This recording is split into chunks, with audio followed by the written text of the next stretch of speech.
मैं आपको यकीन दिलाता हूँ पाकिस्तानी और पाकिस्तान का नौजवान दुनिया के किसी नौजवान से भी कम नहीं, बिल्कुल मुकाबला कर सकता है। Yes of course.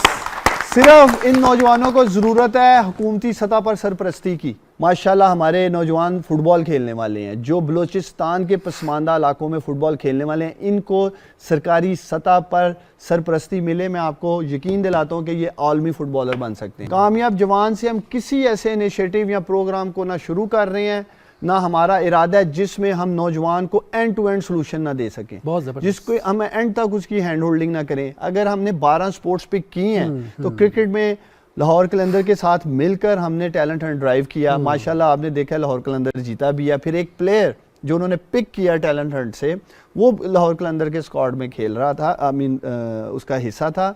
इसी तरह फुटबॉल में ग्लोबल सॉकर वेंचर को लेके आए, उनके साथ मिलकर टैलेंट हंट ड्राइव किया। 20 बच्चे अब पाकिस्तान के सेंट पैट्रिक क्लब में खेलने जा रहे हैं, आयरिश क्लब में भी, जिससे प्रीमियर लीग आपके सामने कितना बड़ा वो इवेंट है फुटबॉल का, उसमें इन्हें मौका मिलेगा खेलने का। एक तरफ तो ये स्पोर्ट्स से हेल्थ एंड वेल बीइंग जिसकी हम बात करते हैं, स्पोर्ट्स आपको मैदान में तो मुकाबला करना सिखाता ही है, एक आप ज़हनी मुकाबला कर रहे होते हो, दोनों जगह मुकाबला हो रहा होता है।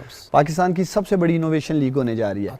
5 लाख यूथ को हम इनवाइट कर रहे हैं, मुख्तलिफ यूनिवर्सिटीज़ की भी होगी, बाहर के भी जो नौजवान हैं वो भी होंगे। 500 स्टार्टअप्स जो नए हमारे स्टार्टअप्स हैं वो हमारा टारगेट है, और यकीन मानिए इनमें से 2-3 स्टार्टअप्स ही पाकिस्तान को ऊपर ले जाएंगे।